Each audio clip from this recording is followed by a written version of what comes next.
It's 3:15, so the meeting of the Faculty Senate will come to order.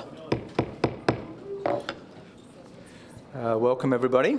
Hope you've recovered from the snowy weather we've been having. So first on the agenda for approval is the minutes of the January 11th Faculty Senate meeting. These were distributed with the agenda previously. So are there any corrections to those minutes?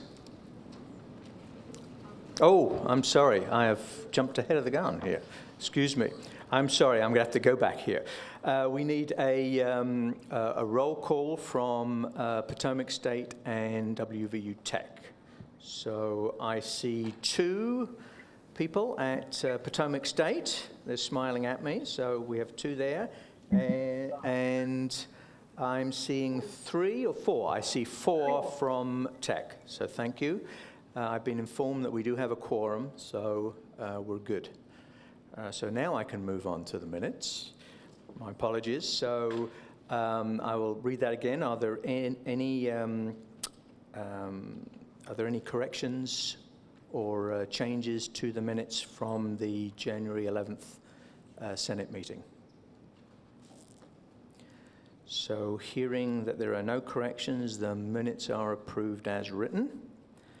Next on the agenda is I'd like to invite President Gee to come to the podium to give his report. Thank you.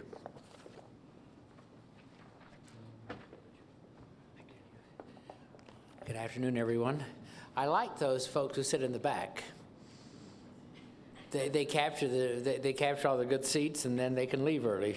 But it's great to see everyone here today. A little rainy. Better than snowstorms. But speaking of snow, as you know, we closed the university for 2 days. And I must say that, you know, in 35, 36 years, I have very rarely had the opportunity to close a university. Because it's not like shutting down a grade school or a high school, as you can imagine. We have thousands of people, from students to patients, depending on our services. Patients have been lined up for various kinds of procedures, surgical procedures, every other kind of possible thing. So it is not something that we normally do. It is something that was important to do in this particular instance. So I want to just today publicly express my real thanks to the valiant staff who put forth great efforts to keep the university running, from clearing the streets to feeding our students. And this was carefully planned. I want to thank Joyce and Narvel and others who carefully planned this. So they've had a contingency for some time about these issues, and so it was done with the least amount of disruption. As for me, you know, the university residence is up on sort of the highest peak of the university, one of the highest peaks in the city. I was totally snowed in. I almost turned into Jack Nicholson in The Shining. So as we've also witnessed from the fallout, we had some students who burned some mattresses. So we needed to continue to work on changing our culture, but I will just say that I was very proud of the vast majority of our students and who got together on Twitter reminding others that these activities are not tolerated and does not represent us. And we had students who were engaged in the good of the university. In fact, I sent a note the other day to a group of young men who, members of fraternities who went out and were cleaning the sidewalks for a number of people, including a 95-year-old man. I'm pleased to announce that we do have a dean of the College of Business and Economics. Javier Reyes comes to us from the University of Arkansas at Fayetteville. It comes to us highly recommended, and in fact, the new chancellor there, dear friend of mine, Joe Steinmetz, who was my provost at Ohio State, and he tells me that we've gotten one of his very best. He's the vice provost at the University of Arkansas, and I feel very confident that he will come and will be here as of June 30th, although he's going to spend a lot of time here, but we're delighted that Dr. Reyes has joined us. So we're in the middle of a legislative session. It goes up and down, and it goes sideways. I don't make a lot of comment in the middle of a session because of the fact that there are so many moving parts. I would just say that, as you well know, there are enormous challenges in this state. We believe that the university and our senior leaders have made a very compelling case this weekend again for the fact that in times of challenge, the same way that we're going to have to do in the university, under any circumstances, the fact that we have to make choices as to things that we can and will support and those things that are no longer worthy of support, and so we certainly are urging the legislature to move forward in that regard. Our university goals, of course, include reformation of PEIA, which we think is essential. Obviously, we're focusing on our campus at Beckley, getting our allowances to make certain that we can move forward there. And finally, what I call the freedom agenda. Some of you have heard me talk about this. It's sort of the academic equivalent of the Mosaic Law. If you don't have money, give us lots of freedom, and let us be able to do the kinds of things that we should be doing. And hopefully, we'll be able to make progress on all of those. Recently, I hosted a dinner and conversation with our Islamic students, very concerned about the fact that we have a very diverse community here, and that we need to make certain that we have conversations, and that all of our students feel that they are safe and secure on this campus, and that they're included in the agendas of the institution. Imperative for us to do that. If you haven't visited the new Evansdale Crossing, I urge you all to do that. It's just a wonderful kind of a moment, a snapshot of where the university is and where it should be. It has all the kinds of bells and whistles you'd like to have. It has the Reed College of Media Innovation Center. Our launch lab is there. Something called the Mountaineer Hub, which is where all the students can come and get all of their issues resolved in one setting, one-stop shopping, rather than having to move around the campus. And it's a great gathering place for our students. Has been very successful already, and very well perceived. Now, as you know, we did officially reach that status of the 115 universities included in the R1 categorization. I think that is an enormous achievement of any institution. I take, of course, great pride that we replaced Dartmouth. But saying all of that, we want to understand that all of this is done on the basis of very hard work from the people in this room, our faculty colleagues, from the students who have come, our graduate students and others. There are 4,500 universities in this country, 115 of them carrying that designation, and we will continue to climb the ladder in that regard. As I've said on many occasions, I don't believe in rankings except when we do well. And in this instance, I think it is one of the more important recognitions, because it is not done like the U.S. News rankings are done, which are just haphazard, and they make absolutely no sense. So what we're going to do is we're going to celebrate that on March 1st at 11 o'clock.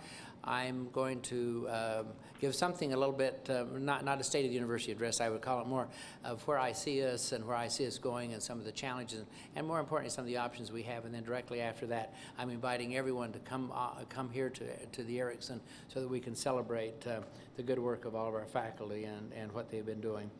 I will also just say, in terms of our research activities, as you know, the work of our team that helped uncover the Volkswagen's emissions scandal continues to make waves.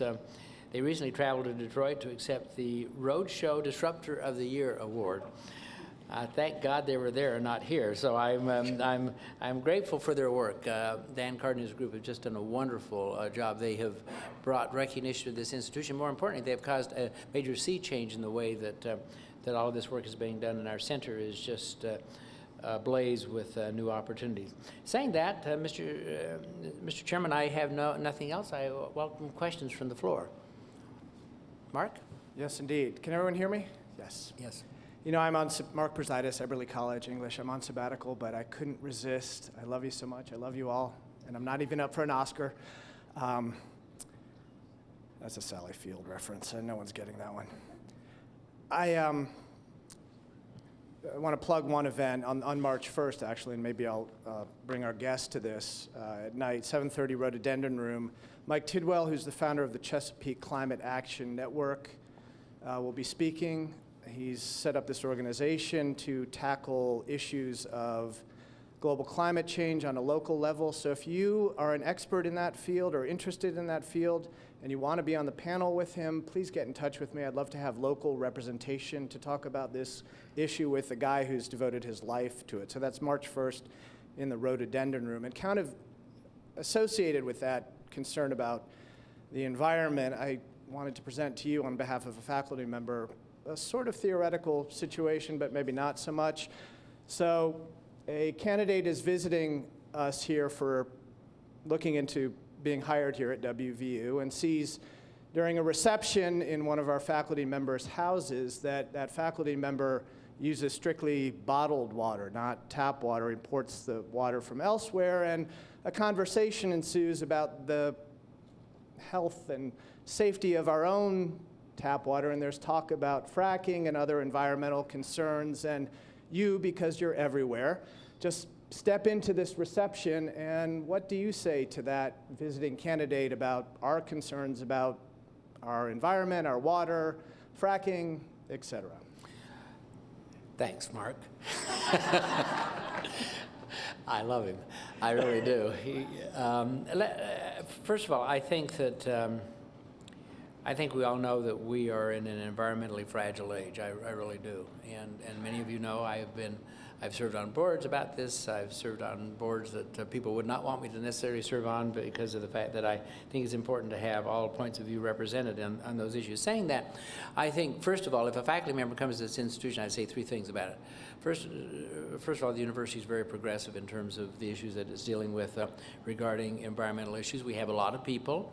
We have a lot of people with different views, but we certainly do have broad-based conversations. I think that's number one. Number two is the fact that the city itself I think is becoming increasingly progressive in terms of the way that it deals with its own built environment, other issues, which I think is important because I think it shows there is a constructive relationship between the city and the university. Some of the things we're trying to do, we of course are looking now to build LEED certified buildings, a variety of other things that we think would put us in a good distinctive role. Then as you well know, we have this major project actually with Ohio State, something that occurred before when I was at Ohio State and here. But we have the only experimental well in the world, literally, focusing on the environmental impact of so-called fracking. And for those of you who don't know that, it is just out over the Mon River, and that well is working full-time, and we're getting a lot of data out of there in terms of water safety, in terms of what the impact of fracking would be, both in the short and the long term, on the health and welfare of citizens who have that in their catchment district. So I think we have a very strong case for any faculty member coming here in terms of our commitment and the quality of life that we have here. Questions? Any other questions? Ladies and gentlemen, let's have a great day.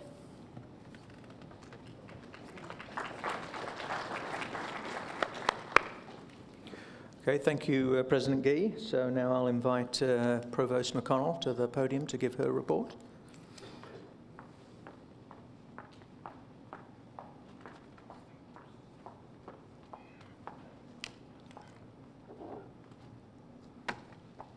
So part of what the president didn't tell you was that I came and sprung him out of snow jail on Monday in my all-wheel, four-wheel drive Jeep that is a manual transmission, and I heartily impressed our president with my skillful driving in hazardous conditions.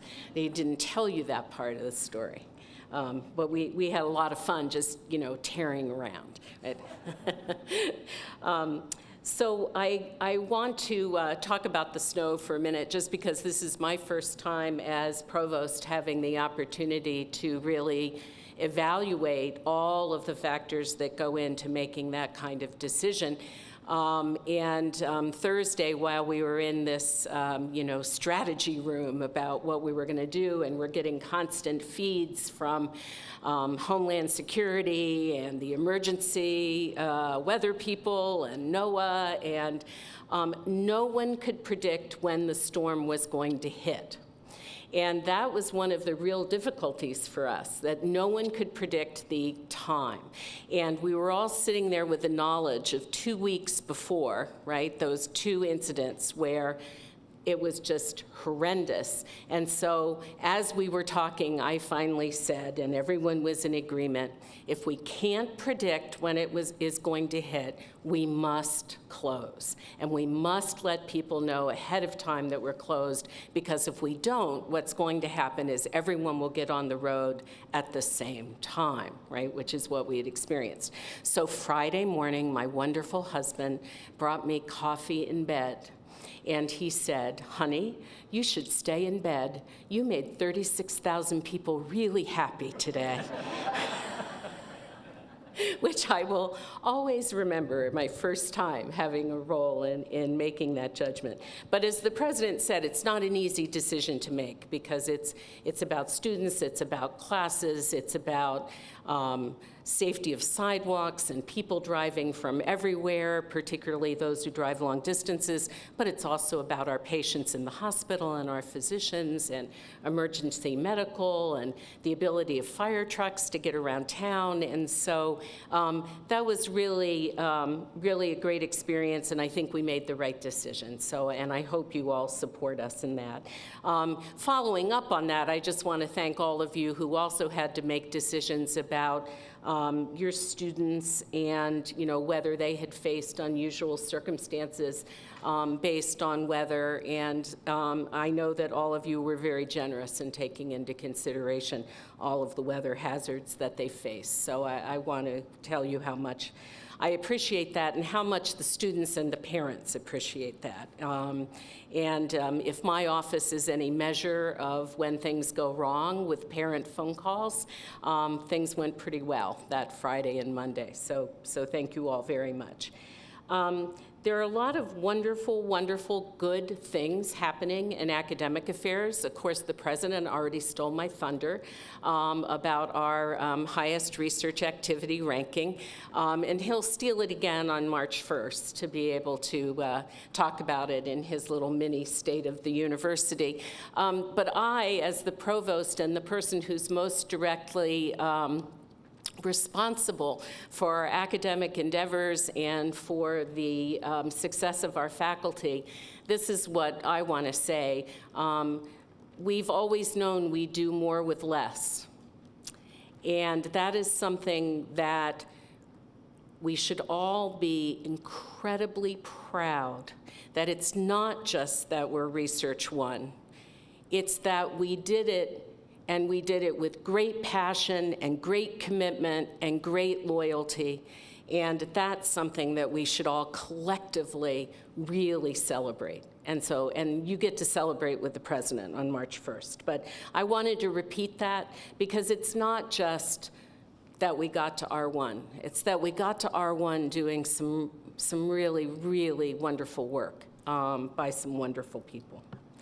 So some other great work we're doing, and one of the things that you've heard the president talk about and I've talked about a lot is our mission as a land-grant university and what it means to be a land-grant university in the 21st century, and how we think about the service piece of what we do and how aligned that service piece is with our academic mission and with our research mission.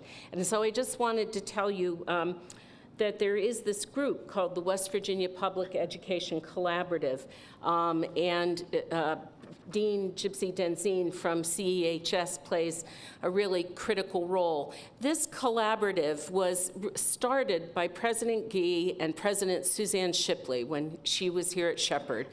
The two of them said, you know what, we need to have a stronger relationship with pre-K through 12, and we need to have the state understand that education is lifelong, and it's that we can't just have this little segment. We have to be actively engaged in education in our state. And so this West Virginia Public Education Collaborative has actually grown to do wonderful things, including doing tremendous heavy lifting on a survey for the State Board of Education in support, or I should say, to examine its current standards standards which were being challenged by the legislature. And I want to give a public shout out not just to Gypsy, but also to John Campbell, who is our Chief Information Officer. And I want to do that because this survey was so sophisticated, and we could not have done the tech side of it, the software side of it, and done what we needed to do as quickly as we needed to do it without John. So thank you very much, John, for that. But what's really exciting about working with this collaborative is for the very first time, we really are doing this seamless link between what's going on in the earliest education opportunities for our children all the way to when they leave us here with a PhD. And beyond, right, on into whatever else they choose to do. One of the things we've done out of the Provost's office, and I think you all have seen it in action, is that we've invested in positions in the Research Corporation to help our faculty do more with research and scholarship, and we've also done a lot from the Provost's office to offer different kinds of training, whether it's grant writing or scholarly productivity. But we just had another really big success as a result of this collaborative work, and that's in CEHS and with Dr. Melissa Luna's work. She received an NSF Career Award, which I think you all know, and I had the opportunity to go to her presentation. It's a fascinating work she's doing. She got $800,000 to do it, and she's studying the power of teacher noticing students engaged in learning about science. And so what does the noticing mean? It means noticing how students are learning about science so that we can actually collect that information and then become better teachers. And it was fascinating to watch a little snippet of what she had.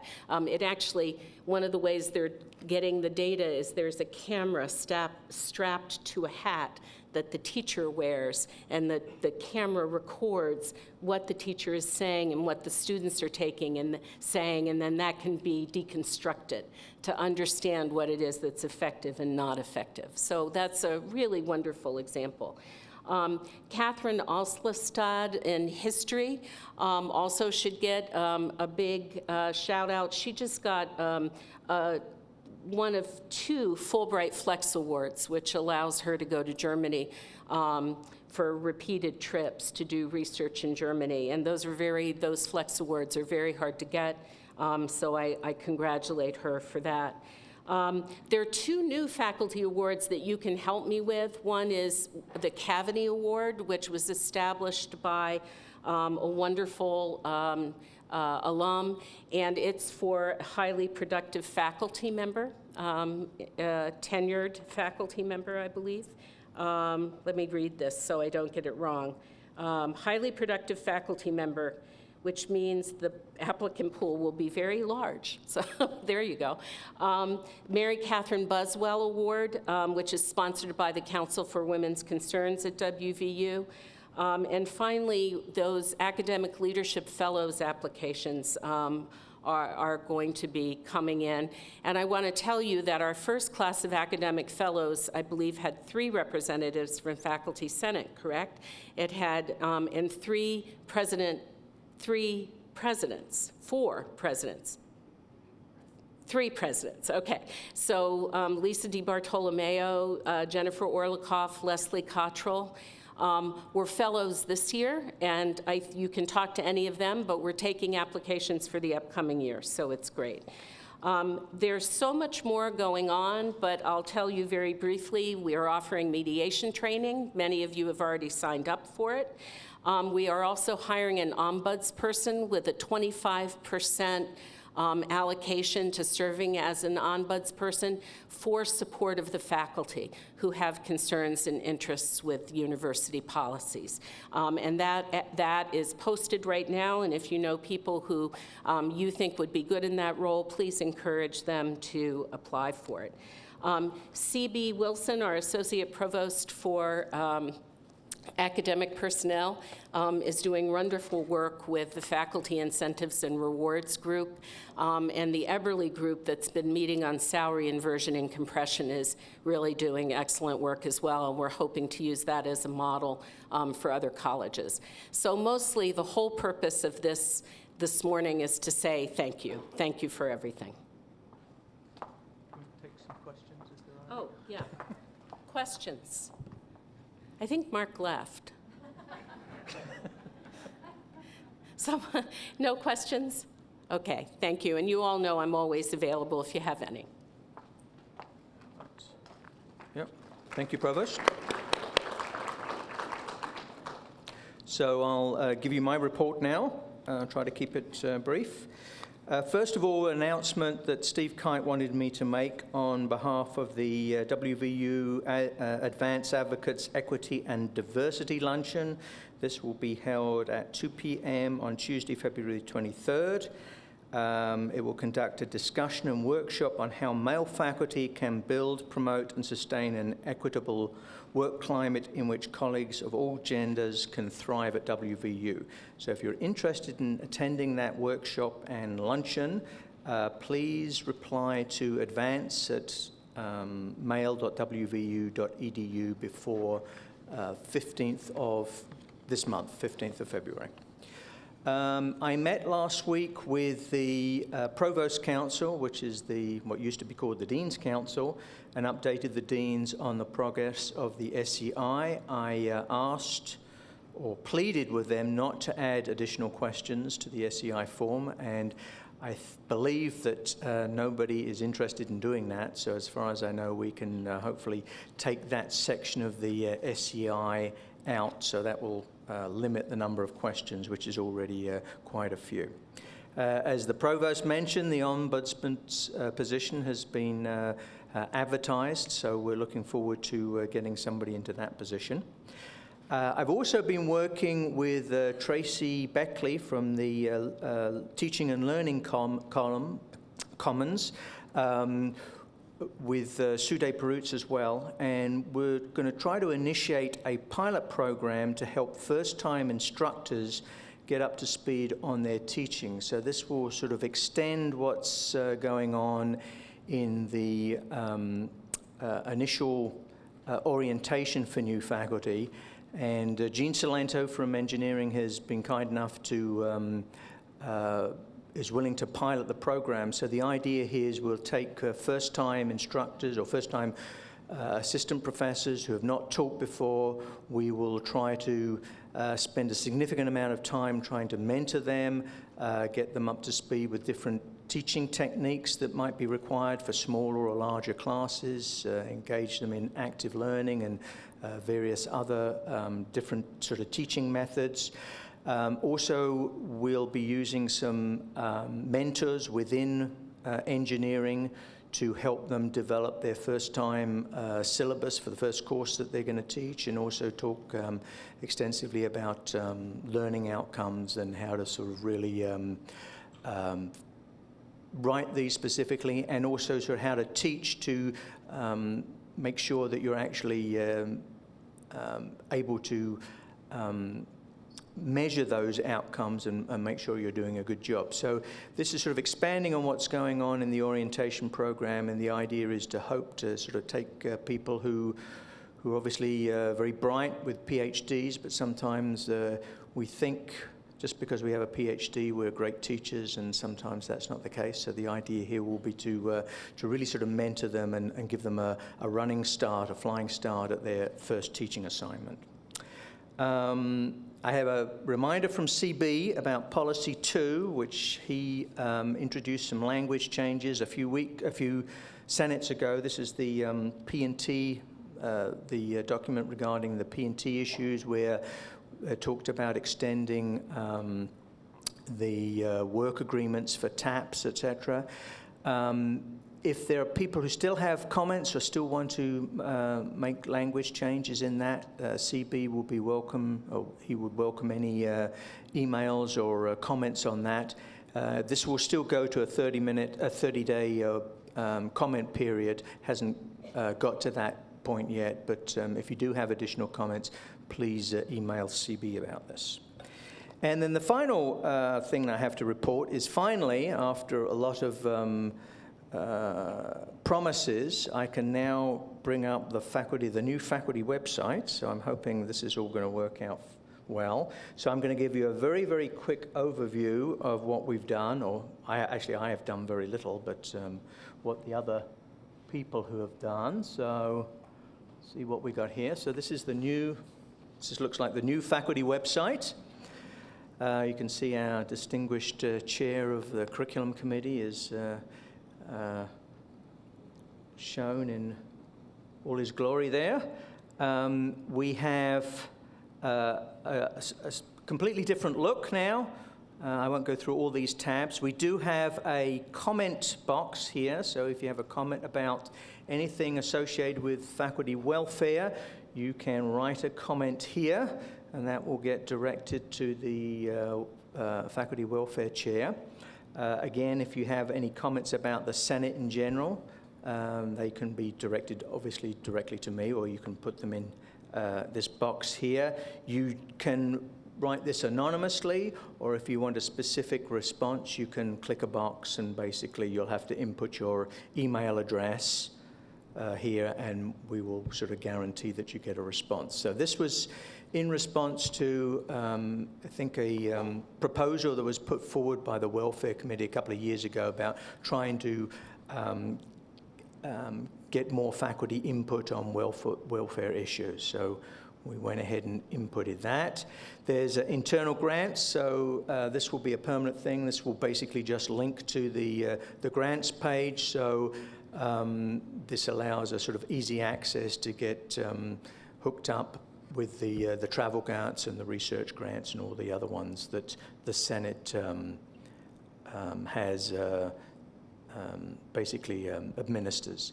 There's some links here for the Faculty Assembly for Potomac State and WVU Tech, and then there's just some general WVU information that's seen on other sites. And then you can see here we have a list of drop-down menus. We have pictures of all the likely suspects here from the past chair, the current chair, the ACF rep, and also the Faculty Senate office. So that hopefully you know who all these people are, so hopefully that will help. Senators, that's the same. We have the committees. These look similar, but for the Curriculum Committee and the GEC or GEF committees now, we have significantly new content. So for example, under the Curriculum Committee, we have a lot of new information here on how to write new course proposals, et cetera, et cetera. There's a very nice rubric, for example, here that will guide you through on what's required in a course syllabus and everything that the Curriculum Committee is looking for in a syllabus. Likewise, for the General Education, the GEF committee, we have a lot of new content here, which basically focuses on the transition between the GEC and the GEF, and a lot of other information. So again, I sort of encourage you, rather than me go through this, encourage you to go ahead and look at all this information. If you do find that there are still some issues, which there may be, we had some problems with archiving some of the material. So if you go to the minutes and agendas, you may find that some of the links are broken or missing. Hopefully we've caught most of those. But if you do have issues with this, please let me know, and I will forward them on to the appropriate person so that we can get all that cleared up. Special thanks go for doing this with Judy Hamilton and Carl Michaud from the University Senate office, who worked very hard to work with the IT folks. That was headed by Vicky Smith's group with Lisa Bridges and Bok Kui To from IT Services. And again, a head nod to John Campbell, who's, I guess, ultimately responsible for the administration and financing of upgrading this site, and we appreciate it. Hopefully it's a nicer look, and it's got a little bit more up-to-date information. So I'd be interested to hear all your feedback Hopefully it's mostly positive, but if not, let me know anyway. So with that, that ends my report for this month. Are there any questions?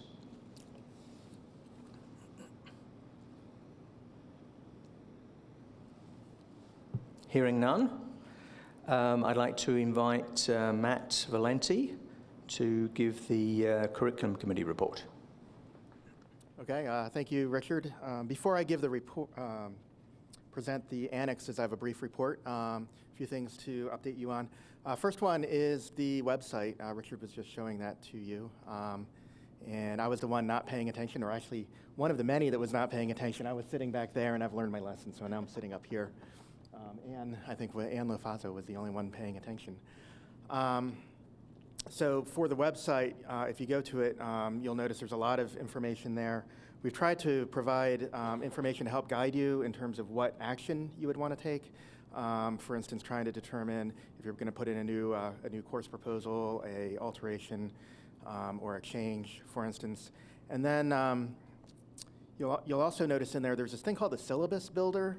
It's kind of a neat thing. We're excited about it. You go there and it will create a syllabus for you that has the minimum information that we would expect to see in the curriculum committee. So if you use that, it will greatly enhance your chances of getting through. And we shouldn't be pushing back and saying, hey, you forgot, this component or that component. Okay. Can I interrupt yeah. you, Matt? I forgot to say thanks also to Matt Valenti and his committee, and to Dave Hauser and the GF. They worked very, very hard in bringing together a whole lot of new material that's gone on the site. So I was remiss in not recognizing them. Okay. And then, thank you, Richard. The other thing is we do have a new KIM form that's just about to be released. The primary motivation for the new KIM form was to support GEF, so maybe Dave will talk about that when he gives his report. But also, it has some additional features in there. For instance, it makes it easier for you to build a set of prerequisites. And it also helps guide whether this is going to be an alteration or a course change if you're putting one of those through. Okay. Another thing, I want to talk a little bit about harmonization, and what I mean by that is we're trying to get WVU, Tech, and Potomac State to have a common course catalog, and it's caused some problems in the sense that if you put in a change or an alteration to a course that's also offered at Tech or Potomac State, then you're going to be altering their course description as well, and currently those are oftentimes not the same. And so what we're going to have to do is, okay, we just met last week, and this was the last batch of classes that are going to be put into the fall catalog. So we have until the fall until we consider classes for the spring, okay? So what we'd like to do is impose a moratorium on changing or altering any course which is offered at multiple campuses, okay? And really, if you go ahead and put in an alteration for a course that's offered at multiple campuses, we'll just hold on to it until August. Hopefully by then, there'll be some reconciliation among the courses. But we can't go in and start altering courses that are different at different campuses until the campuses agree on what those courses are and what the prerequisites are, okay? And as I just mentioned, we met last week. This was the last meeting to get new courses into the catalog in the fall. And so during our meeting, we actually considered 89 new courses and 50 alterations, 5 minors, a new degree, a new major, and changes to 3 programs. Okay, so most of those courses were actually passed. We have a little bit of time to handle any minor changes that need to be done before they're put into effect. So starting next month, anything that we receive, that would not go into effect until the spring catalog, spring 2017. However, programs are a little different. With the exception of new degrees, which have to go before the Board of Governors, anything that's either a minor or a major, we actually have 1 more month to handle. So we have some minors and majors that we've started to look at, and we actually have another month before those have to be passed. Generally, majors take more than 1 meeting to consider, so fortunately we have some slack. Okay. With that, I can go ahead and put forward the annexes. And our first one, which is for approval, is the new courses report, Annex 1, and there are 18 new courses in there. Okay, are there any objections or points of discussion for Annex 1?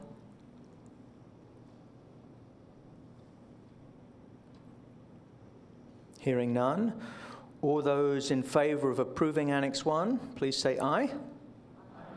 Those opposed say no. Okay, and so Potomac State, how do you vote? 2 ayes. And WVU Tech, how do you vote? Tech votes 4 ayes. So the ayes have it, Annex 1 is approved. Okay. The next annex, Annex 2, is also for approval, course changes report. So there are 3 course changes there. So any points of discussion or objections to Annex 2?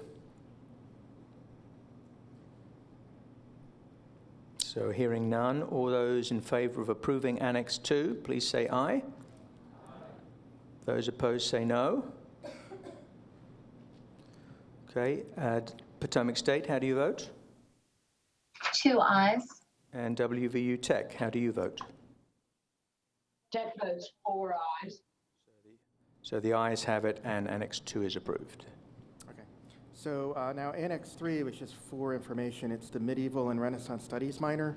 I've been contacted by several faculty who would like for us to table this for 1 month, just to provide a little more time for them to look at it, make sure it's in compliance with university guidelines for minors. And so with that, I'm going to withdraw that now, and this will not jeopardize it from getting into the catalog in the fall, because as I said, we have another month for minors. Okay. Annex 4 is it's a revision to the puppetry major. Actually, this involves a name change. It was previously called Puppetry and Creative Drama, and so it's changing the title to Puppetry, and it has some other changes, mostly to accommodate GEF. So I'm putting that forward for information. Okay, so is there any objection or point of discussion for Annex 4? Hearing none, Annex 4 is filed. Okay.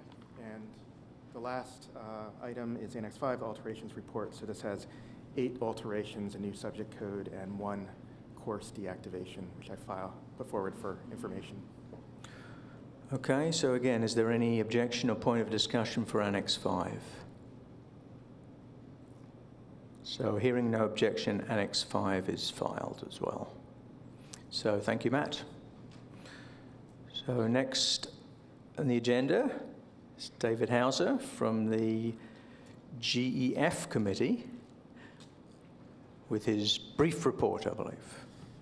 Yeah, I had intended to not make a report, but the weight of bureaucracy prevailed on me to say something, which is something that President Gee's bureaucracy busters ought to take up. It's just time.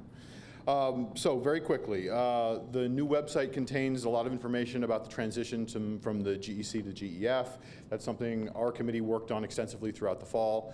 If you teach a GEC course, I strongly recommend you take a look at it. All faculty who teach a GEC course will have to go through a transition process to switch over to the GEF. We hope to finish the transition in about 4 semesters, so by fall of 17. That leads me to my second item. The transition process involves faculty going to workshops run through the Teaching and Learning Commons. And so you should be, some of you may have already gotten some invitations to attend those workshops. This is a chance for you to work on your learning goals and to bring them up to introduce some LEAP parts to them and generally upgrade from the GEC to the GEF. Everyone who teaches a GEC course will get some sort of an invite to something like that sometime over the next couple of years. And we hope to orderly transition through that process relatively quickly over time. And that leads me to the new KIM. So there was a moratorium in place for proposing new GEC/GEF courses. That moratorium theoretically ended on January 1st, And so we're more than happy to take applications for folks who want to do, to propose new GEC or GEF courses now. I'm going to, that however is not working right now because the new KIM form is not finished yet. So since Oliver's not here, I'm going to blame Oliver Street for everything at this point. So the committee is more than happy to take new applications. You just can't get them to us right now because there is no form.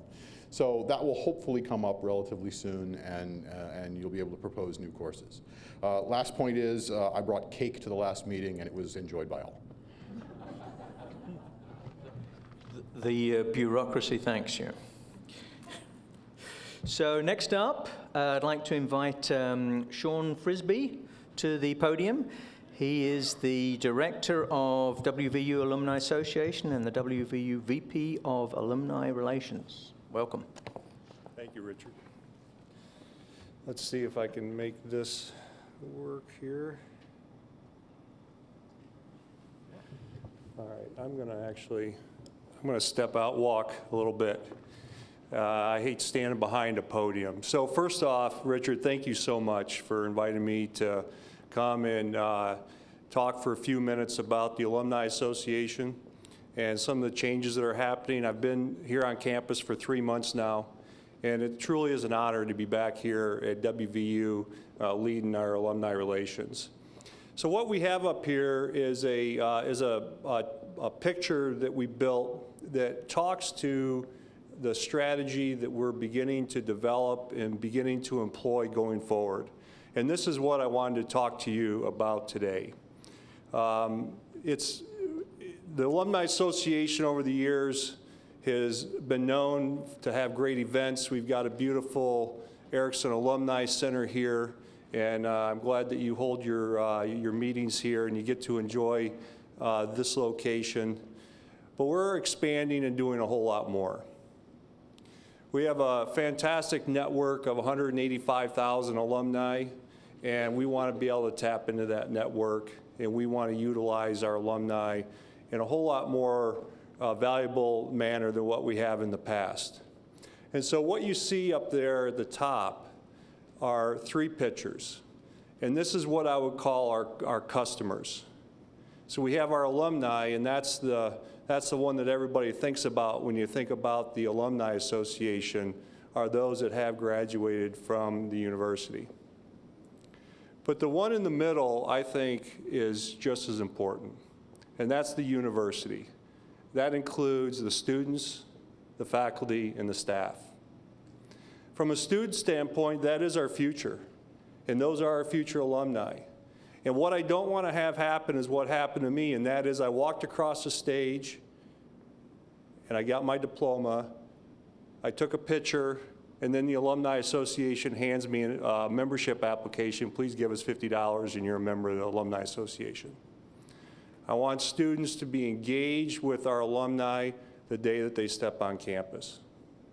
And so one of the programs up there, one of those blue bubbles, you'll see says Student Alumni. And we're about to roll out a program in the next couple of months. We're going to be building a group of student alumni. And our intention is to connect our students with those alumni that are not here in Morgantown. We think that we can bring in additional opportunities for mentoring. We think that we can bring in additional career services. We believe that we can help our students with internships. And when our students travel to strange places and we have alumni there, or at least strange for them, we have alumni there, we can connect them. And as I've gone out and I've talked to alumni across the country, and I asked them, how do you want to be connected to West Virginia University? This is one of the most common themes that I hear. I'd love to speak to students.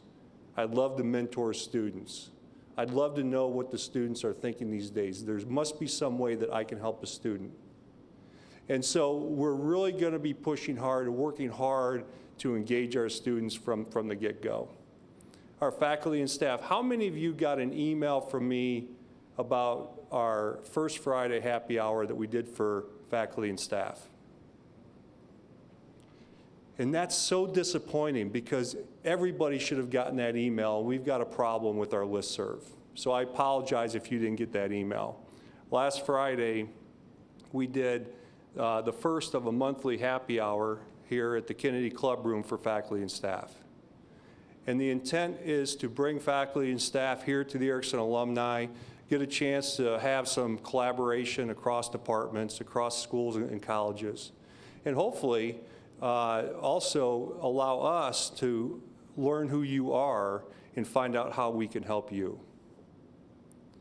So we have alumni affairs in many of the colleges, many of the schools, some of the departments, and we want to know what we can do to support those operations. I'll talk a little bit more about that here in a minute. And then the third customer set is the state. We are a land grant institution, and we're thinking about how can we, with this network of alumni, how can we be added value to the state of West Virginia? What role can we play? How can we harness this network that we have out there to solve some of the big challenges that we have in West Virginia? And so as we go about our business every day, it's these three customer sets that we're constantly thinking about. Now that bullseye in the middle represents the Alumni Association. We view ourselves as connectors. We view the Alumni Association as a place that should be bringing people together. And those blue bubbles around the slide are programs that we're talking about. Some we're already doing, some are still brainstorms and dreams on the whiteboard. At the bottom, you see those three words, and those three words represent what I call our strategic themes. Those big themes of what we're really all about. The first is integration. Integration is about building one WVU Alumni Association. It's integrating across the university, our alumni affairs offices, in a way to where we're all working together, we have a voice, and we're sharing information. So as I've gone out and I've talked to folks and say B&E, I see great programs in B&E dealing with alumni in B&E, but those programs aren't being transported over to the med school or the engineering school. They're great programs, and we want to keep doing them, but we want everybody to know about them. Or we'll have a great speaker come in at the med school, and B&E doesn't know about it, and maybe some of their students, maybe some of their faculty would like to attend those opportunities. And so integration is one of the first things that we're working on. It's a lot of work. We're gonna be talking, for those of you who have alumni affairs, we're talking to those offices. We're gonna start bringing them in. There's gonna be a regular opportunity for all of the alumni affairs related people across campus to work together. The middle, engagement, this is really what we're all about. Engaging students, engaging faculty, engaging our alumni, finding ways that we can connect people that aren't here in Morgantown back to West Virginia University, finding ways to connect you with alumni out there that you would like to be connected with. There may be some great partnership opportunities for research, for example, and then connecting our students with alumni. So integration, engagement, and then support. And that's really finding ways to support our customers, our alumni, our students, faculty, staff, and the state. And so, in just a very short one picture view of what we're thinking about, those are the roads that we're going down. And I really would like to get feedback, and I guess Mark's gone and he's the one that asked all the questions, so maybe I won't get any, but after today, please get in touch with us. Let me know what you're thinking. How can we bring our resources to bear to provide value to you? What can we provide you that's going to help you do a better job at what you do? All right, let me open up to questions.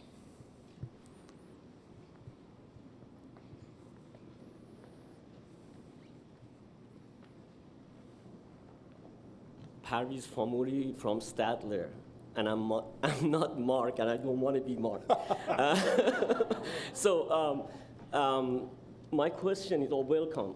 And my question is, what's the relationship of alumni with WVU Foundation and the role, and if you could...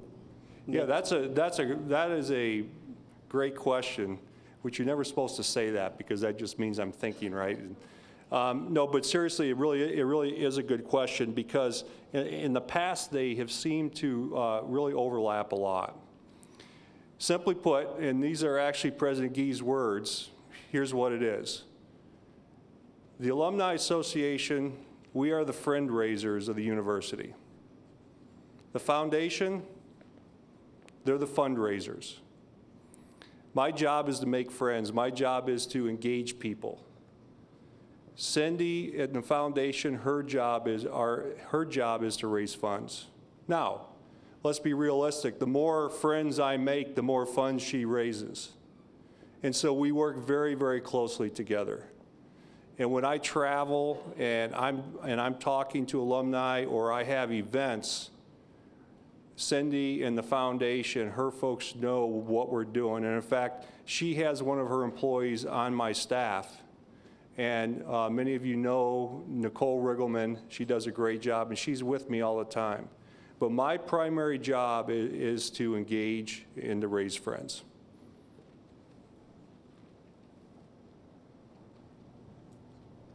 Any other questions? Okay, thank you very much.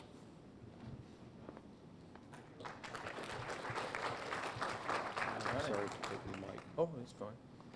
So thank you, Sean. I'll be sending you my email for my happy hour invite as soon as we're finished. So next I'd like to invite Ryan Claycomb, who is the faculty advisor for the Aspire program. And there was a handout at the front desk, and I'm sure Ryan's going to address this.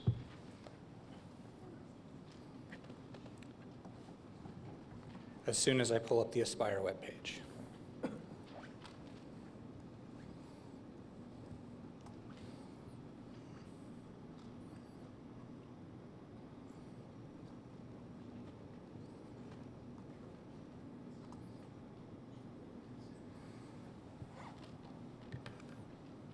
All right, and I am a faculty advisor who works with the Aspire office. The Aspire office is directed by Amy Seifert, who's teaching right now, and the program coordinator is Kate Johnson, who couldn't make it today. The mission of the Aspire office, you heard Provost McConnell talking about fellowships that faculty could get involved in and had one. The Aspire office is the undergraduate and graduate student equivalent, right? To help current students and alumni apply for nationally competitive scholarships and fellowships. Now, the flow chart that you got is a fairly comprehensive listing of the scholarships and fellowships that the Aspire office supports. One side is undergraduate, the other side is graduate.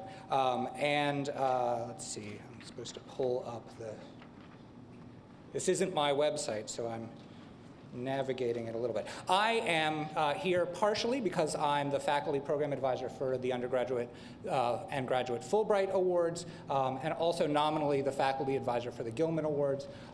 Aspire is also an initiative of the Honors College, but serves all students on campus, not just honor students. Even though it began in the Honors College, it's important to acknowledge that. There is a little bit of sometimes lingering misunderstanding about that.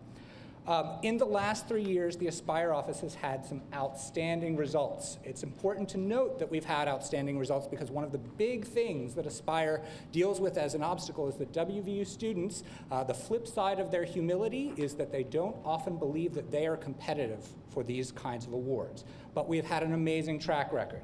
In the past 3 years, we've had 2 finalists for the Rhodes Scholarship. We've had 6 finalists for the Truman Awards. We have won 2 Udall Awards in the past 2 years. That's our first time winning any since 2001. The Udall Awards are for students interested in the environmental studies or Native American studies. We have had an outstanding run in some of our international ones. 7 critical language scholarships, 15 winners of the Gilman Awards, and we already have 8 for Gilman this year. We have 4 Boren winners, 3 of which were earned in the last year. 17 Fulbright scholars in the last 4 years, and this year we have a record number of 9 semifinalists, with the finalists being announced. So there's been a really fantastic buildup of energy. The reason that Aspire wanted to talk to this group is that the single biggest factor that drives students toward these opportunities is faculty recommending them. Okay, single biggest. So as you see students, as you see colleagues who are working with students, what they are specifically asking you to do is tell students to seek them out. Outstanding students can get these. The Aspire office doesn't just offer support in terms of the logistics of doing the application. They also workshop personal statements. They do an Aspire Academy for outstanding sophomores who might be in the pipeline. These are scholarships that are not just for after graduation. The Goldwater, for example, is undergraduate research in STEM fields. We've had sophomores win Boren Awards. So the key here is that you should, as you are working with outstanding students and as you're talking to faculty who work with outstanding students in either the classroom or at advising positions, please send them Aspire's way. Our students are really outstanding and do well in these, especially when they learn how to talk about themselves in positive terms. Finally, at the end of each academic year, every applicant for Aspire completes a survey. They find that over 75% of students tell them that they applied for a scholarship because a faculty member told them to do so. Okay, so that's a key piece of information. The other thing is that while students don't always win them, we find that the students also report really positive results in terms of understanding themselves as students going out into the world, in terms of their ability to present themselves, personal statements, thinking about their accomplishments, that pays dividends not just for scholarships and fellowships, but graduate school applications, job applications. So they're really positive results as they go forward. So please take that flow chart back to your departments, to your colleges. Please spread the word about Aspire, and if anybody has any questions, I'll field them as best as I can.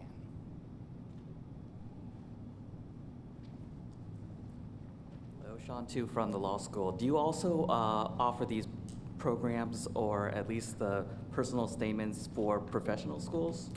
Absolutely.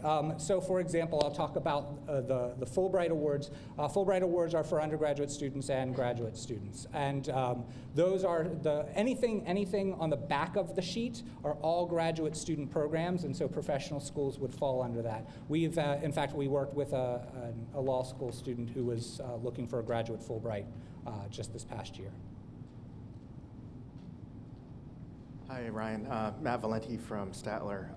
I noticed on the back you have the NSF Graduate Research Fellowship. Yep. I was wondering if you could share any numbers, like how competitive are we there? I don't have any numbers about the NSF. I'm sorry. Amy and Kate probably have them off of the top of their head, but I don't, unfortunately. I know that I can tell you a student who was an undergraduate who earned an NSF. I can't tell you any details about our graduate students who have earned NSF to complete programs here. Do you know what we do to prepare them for this or help them apply? I know that part of it is workshopping personal statements and statement of grant purpose with their faculty mentor, as well as sort of walking them through the process of getting them up and running on the online application, thinking about deadlines, thinking about prepping early. I had a quick question for you. Is the research office in any way connected with you in terms of trying to connect students or be supportive of undergraduate scholarships that involve research? So is there any collaboration there? What I can say is the Office of Undergraduate Research is also sort of in the same unit. So there is a pathway. Michelle Richards-Babb is administratively now in the Honors College right alongside the Aspire office, so there is a robust conversation. That tends to go through Michelle from the Research Corp, and so I'm guessing as that relationship has a little time under its belt, it'll get more robust. But yeah, there is a thread. John Coleman from Statler, also about the STEM graduate. I know there are DOD and Department of Energy fellowships that certainly wouldn't be viewed as prestigious in terms of building the reputation of the university, but the student doesn't care because he or she is supported. If we have students that are wanting to apply for those, could we send them to take advantage of these same mentoring opportunities, besides my eyeballs reading what they've written, to have a different perspective? Right. My guess is, and I'm going to speak for Amy and Kate, my guess is that the answer is informally, absolutely. It's, there are, as I think the worksheet says, or the flow chart says, these are the ones that they formally support. Many of them require institutional endorsements at a level above the college, but they provide a number of kinds of consulting services, not just including these. They also do some, they workshop graduate student essays for graduate applications. They do other kinds of support as well. So I imagine that if a student were to contact them saying, I have this fellowship, would you offer this support? I imagine they'd be amenable. I guess one reason for asking is hoping the answer would be yes, obviously, but it's also in Matt's question that for about a 5-year period within mechanical and aerospace engineering, we had a faculty member that sort of volunteered and got some load credit, and at the time that he was mentoring our students, specifically just in our department, we were very successful with, in all 3 of these areas, at getting students so they were competitive. If they, like you said, put themselves in the game, they could succeed. And at the very least, I'd say if there are faculty who are doing those kinds of services, they should certainly get in touch with Aspire to share best practices. Yeah. Other questions? Thank you very much. Very good. Thank you, Ryan. Very good. So next on the agenda is the Advisory Council of Faculty report from Roy Nutter. Roy Nutter, Statler College of Engineering and Mineral Resources, and also your ACF rep, and also chair of ACF this year. It has been an active month with the legislature in session. We spent one day at the legislature during Higher Education Day, visited the Senate Education Chair, Senator Seipold, and the Senate Finance Chair, Senator Hall. The discussion centers around PEIA funding and budget. The other thing that goes along with this, we spent half a day later in the month with the Community Technical College Council. Their discussions mostly centered around legislature and budget. And then our ACF meeting the same day.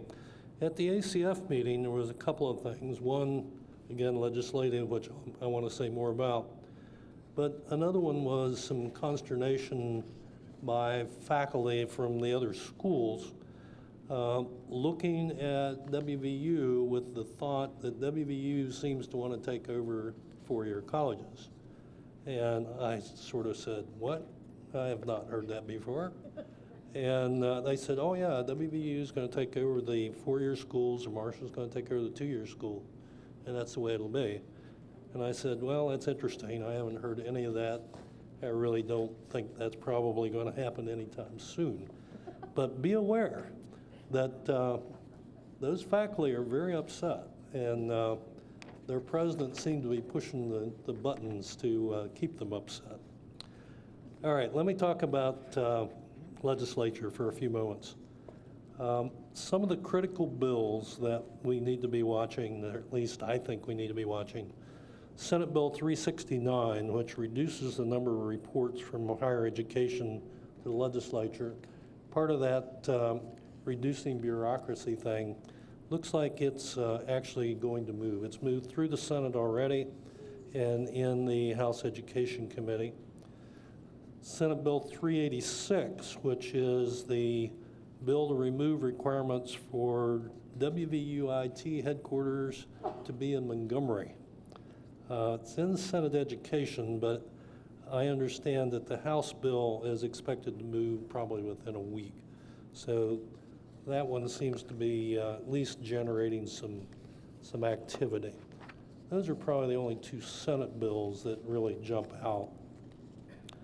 The other thing I heard today was, before I go to the House bill, see on my notes here, was that with the 4% already budget cut, we're now looking at 6% more. So total 10% budget cut this year to baseline budgets, as I understand it.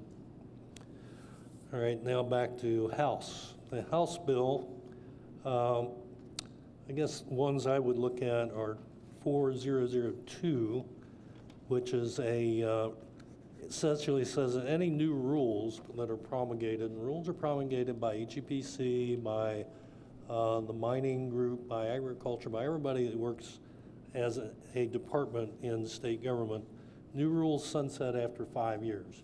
Currently, once a rule's in place, it never sunsets. So it'll be interesting. That has passed the House and is in the Senate. I think it's governance is what that stands for. So that seems to be moving. House Bill 4145, which allows any qualified adult over 18 to carry a concealed weapon after filing an application, free to carry on lands and waters of the state.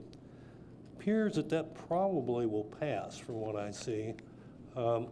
It does have in it, as I understand it, though, that WVU, and I assume the other schools as well, still can control their own domain on campus. So I don't think that that's going to be too big of a problem. House Bill 4182, institutions could charge undergraduates an additional prorated charge over 16 credits and grad students over 9 credits. So essentially resets our full time for us, if that moves. The reason I bring it up is it got a lot of discussion in the Community College Council. They were originally the ones, I think, who were pushing this so that they could bring in more money based on hours. My gut feel is that on campus here would certainly probably bring in more money, but problem is with those of us who have a lot of students taking more than 16 hours to graduate in 4 years, that's going to be a problem. House Bill 4310 and Senate Bill 386 are pretty much the same. I mentioned that before. That removes provision for headquarters of WVUIT at Montgomery. The note I have on this page says moves this week, so maybe that's a little newer. There's one other bill that seems to be generating some consternation, and let me find the right number for it. House Bill 4012, 4012. And I'm going to read you a little bit about it.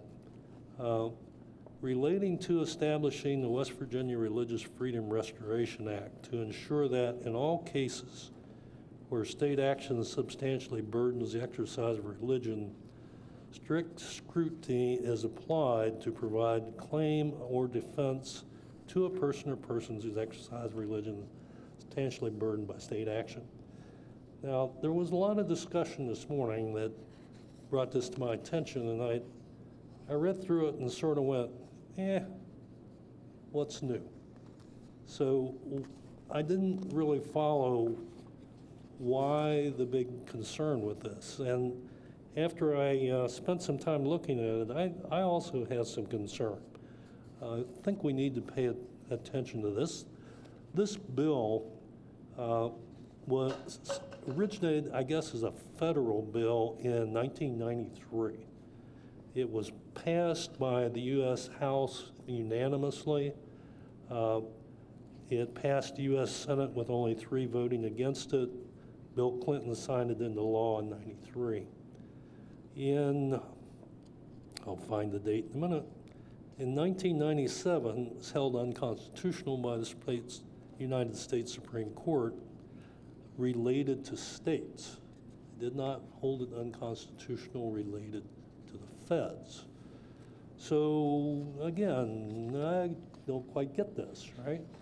Well, it looks like what it does is it opens the gate for people to claim religious, let me get the right term here, find my other page, claim that their religious freedom is violated and for certain things. And The example might be a police officer who arrests somebody for committing murder. And this is an extreme case, of course, but he says, murder's not against my religion, so I won't arrest those people. You can go through any number of examples like that. And this bill, I think, at least in its content as it was written about a week ago, has some serious problems. It at first looks pretty innocuous and looks like something we ought to do, but other states have tried it, and what it's done is set off a firestorm of what appears to be discrimination on all kinds of levels. So pay attention to that bill. The number is 4012, I think it is. So with that, my report. Are there any questions from Roy?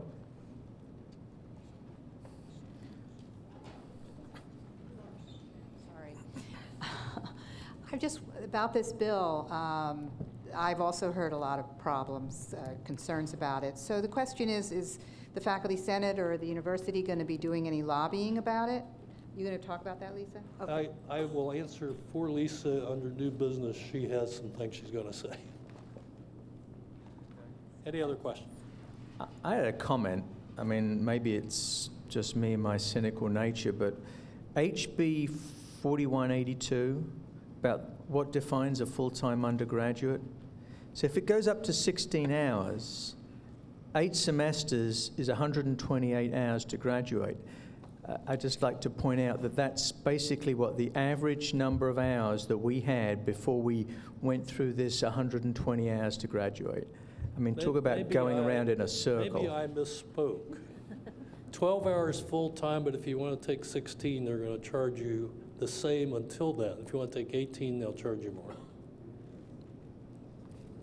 Okay. Right. No more questions? So thank you, Roy. Next is Bob Griffith with the Board of Governors report. And once again, I have no report. However, the Board of Governors will be meeting 1 week Thursday on February 18th. So in March, I promise you I will have a report. Okay. We'll keep you to that, I think. So with that, is there, if I may ask, I know Lisa's going to ask for new business. Is there any new business before Lisa's new business? Because I think this might be a little longer than... Nick Bowman, Eberly College. Really small. I've been hearing from some of my faculty some potential problems with the interface for Faculty Inlight. It's the textbook adoption software. And if anybody is having any similar observations, good, bad, ugly, whatever, if you wanted to email them to me, I was going to try to aggregate them to find out if it's just myself and my colleagues can't figure out the program, or if there really is something wrong with books getting lost or adoptions being misspoken. I've had a couple of faculty colleagues on our Eberly listserv email me saying, yeah, I've had some things. But if you'd like to email me, I figure rather than 15 folks contacting the bookstore, it might be best just to have one list and see if they can answer some questions or not. So feel free to email me, and thanks for your time. Thank you. Any other non-Lisa new business? So hearing none. Lisa. First, thank you, Roy, for that very educational summary. Probably most of you haven't been paying attention to this one, the Bill 4012, West Virginia Religious Freedom Restoration Act, or RFRA, which sounds like a nice bill that we would all support until you actually read it and find out some of the ramifications that this could very easily lead to. And if you keep in mind the fact that Indiana, for instance, passed this, and Indiana estimates a minimum of $60 million in convention contracts and tourism dollars were lost because the bill inhibits a business-friendly environment. So just to give you an idea of some of the examples, and these examples are taken from the the Fairness West Virginia website, which I am a member of, but I will also recognize has a particular viewpoint on this issue. So this would excuse any person from any state or local law, policy, or other government action that they claim burdens their exercise of religion. This includes beliefs that don't stem from any established religion. So a couple of examples. Child safety. A pastor who helped kidnap a child in Virginia from her legal guardian cited religious freedom as his legal defense. In New Mexico, a local religious leader cited the state RFRA law when he appealed a conviction for sexually abusing 2 teenagers. A federal judge just held that the federal RFRA prevented a full investigation of possible child labor law violations because the individual under investigation said that his religious beliefs forbade him from discussing those matters with the government. In the area of public health, pharmacists could turn away people seeking to fill valid prescriptions, including birth control medicine, HIV prevention treatment, or hormone therapy. In the area of criminal justice, police officers across the country have used religious freedom as an excuse to refuse orders they claimed offended their personal religious views, including a police officer who asserted a religious objection to his community policing duties at a mosque, claiming a moral dilemma, and an officer who claimed religious liberty in his refusal to police a gay pride parade. In business, employees could sue their employers on religious grounds. Small businesses could turn away, presumably, Catholics, Jews, Muslims, African Americans, members of the LGBT community, or anyone who doesn't seemingly support their religious beliefs. And I already mentioned Indiana's laws. Under the area of human rights, state and municipal non-discrimination laws that go above and beyond the federal Human Rights Act could be dramatically undermined as they pertain to minorities who face discrimination, including LGBT people. And I would just say that SGA last Wednesday passed a resolution opposing this law and asking government legislator, well, the state legislature, to oppose or not pass it any further. The Morgantown Area Chamber of Commerce issued a very nice statement, which I would offer as a potential statement to endorse by Faculty Senate, which would potentially save us the trouble of having to write one ourselves. And I would just like to add that this is not about opposing religious freedom. This is not about infringing on anyone's religious rights or beliefs. It's about actually truly being non-discriminatory in the broadest sense. The Morgantown Chamber of Commerce, it's kind of long, I'll read it for you. The resolution, which they've posted on their Facebook page, you can go to their Facebook page and check it out and make sure I'm not lying. Quote, the Morgantown Area Chamber of Commerce calls upon our elected leaders to promote legislation that recognizes the crucial importance of diversity to a vibrant economy, and in the alternative, to resist any legislation that is contrary to that interest. While we recognize the great importance of religious freedom in our nation's history, in particular that religious institutions and individuals' rights should not be abridged by government regulation, we also believe that the government has a compelling interest in deterring any economic practices that result in discrimination against anyone. Just as a diversified environment of job sectors contributes to a more healthy economy, we believe that recognizing the rights of all our people to contribute to our community, regardless of race, color, age, ethnicity, religion, national origin, pregnancy, sexual orientation, gender identity, genetic information, sex, marital status, disability, or status as a U.S. veteran, will serve to make our communities stronger. Having read that, okay. Oh, lovely. I didn't know they were going to have that there. I would present this statement, and I would like to move that the WVU Faculty Senate endorse the Morgantown Chamber of Commerce Statement on Diversity as our resolution opposing House Bill 4012, also known as the West Virginia Religious Freedom Restoration Act, or RFRA for short. I also move that the WVU Faculty Senate Chair send written notification of the Faculty Senate's endorsement of this resolution to leadership of the West Virginia State Legislature and the Morgantown Chamber of Commerce. I'm happy to take it. So there's a second. Is there any discussion? Would you like me to keep that up there? Could you put that back on the screen? So maybe give everybody a minute or two to read through, and if Provost McConnell has a comment, you wherever you want to go.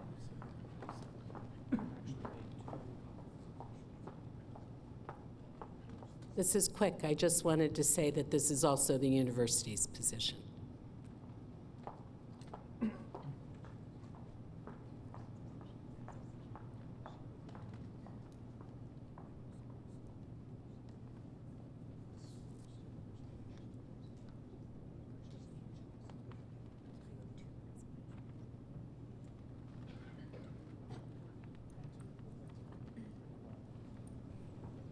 So is there any discussion or comments on this?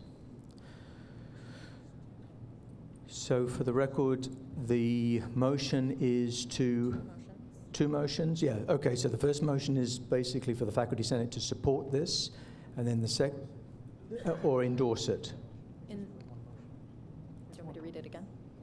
Okay. Okay. Okay, according to the parliamentarian, we're going to go with one motion, so it's to endorse this statement, and for me to basically report to the Chamber of Commerce and to the state legislature that we are doing such. Okay. So with that, hearing no further comments, all those in favor of the motion, please indicate by saying aye.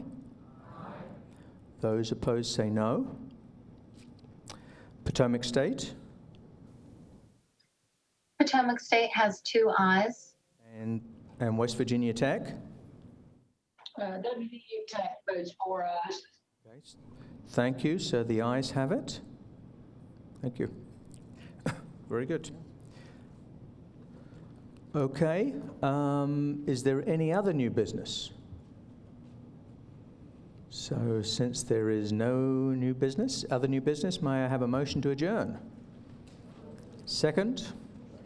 We are adjourned.